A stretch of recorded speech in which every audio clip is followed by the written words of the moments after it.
Okay, so NVIDIA just dropped another one, a total blockbuster of an earnings report, and they are continuing this absolutely incredible run, right at the heart of the whole AI revolution.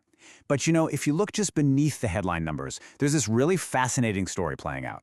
We're talking geopolitical tension, absolutely massive growth, and a single part of their business that's, well, it's changing the world. So let's break it all down. First up, the number everyone was waiting for from their Q2 report. Get this, NVIDIA pulled in a staggering $46.7 billion in revenue.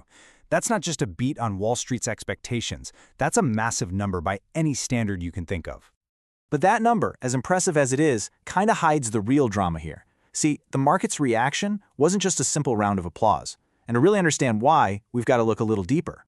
So in this explainer, we're going to put all the pieces together. First, we'll dive inside those record numbers. Then, we'll look at the data center engine that's driving everything. From there, we have to tackle the huge China question mark. And finally, we'll look at what happens next. All right, let's kick things off with the financials. Because honestly, when you look at the growth here, it is nothing short of explosive. The real story here is that year-over-year growth. Revenue up 56%. Net income, we're talking pure profit, is up 59%. And earnings per share up a massive 61%. I mean, this isn't just growth, it's hyper-growth. And it's all being driven by a world that just cannot get enough of NVIDIA's tech.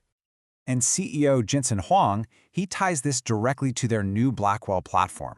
He says demand is extraordinary. And look, this isn't just some corporate buzzword. The numbers we just saw back it up completely.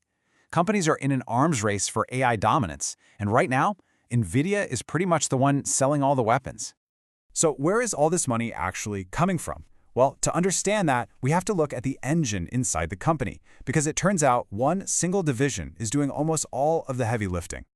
The scale here is just staggering. Out of that $46.7 billion in total revenue, a massive $41.1 billion comes from their data center segment. That's the part of the company selling those super powerful GPUs for AI. Gaming, which was their original business, is still doing a healthy $4.3 billion, but it's just completely dwarfed by this new AI behemoth.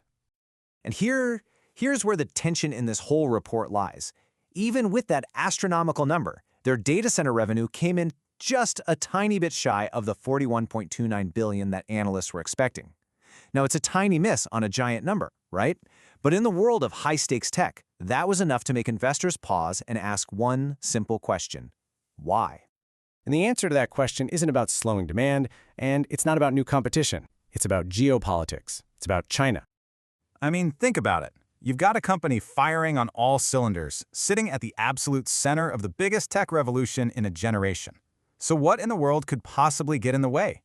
Well, the answer lies in U.S. export restrictions. So to really get this, we have to talk about one specific product, the H20 chip. You see, after the U.S. government blocked sales of NVIDIA's most powerful chips to China, the company went and designed this. Well, it's a less powerful version, specifically for that market, just so they could stay compliant with the rules. And here is the absolute bombshell from the report. NVIDIA had zero, that's right, zero H20 sales to China in Q2. That decision directly cut $4 billion from their data center compute sales, the very core of their AI chip business. And their forecast for the next quarter, it assumes the same thing, no shipments. But here's the twist. They said they could ship up to $5 billion more in Q3 if the U.S. government resolves the ongoing license reviews. So just let that sink in for a second. There is potentially an extra $5 billion of revenue per quarter just sitting there on the sidelines, held up entirely by political and regulatory decisions. That's the real scale of the China dilemma for NVIDIA. Which, of course, brings us to the future. Even with this massive, China-sized hole in their projections, what does NVIDIA actually expect for the next quarter?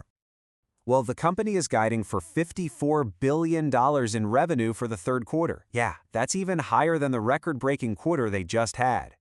And crucially, this number is stronger than what Wall Street was expecting. So the core message here is really powerful.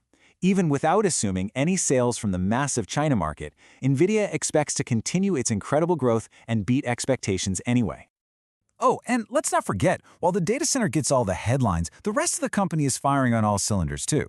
Their other foundational businesses are seeing incredible year-over-year growth. Gaming's up 49%, automotive is up an incredible 69%, and Proviz is up 32%. This is just a fundamentally strong company straight across the board. Ultimately, it all comes back to this one quote from the CEO. The global AI race is accelerating, not slowing down. And as long as that's true, NVIDIA, with its totally dominant hardware and software ecosystem, is going to remain firmly in the driver's seat. And all of that leaves us with this one final critical question. For a company that seems to have solved some of the biggest technological challenges of our time, is its greatest hurdle now something it has absolutely no control over? Politics? The answer to that is probably going to define the next chapter of this incredible story.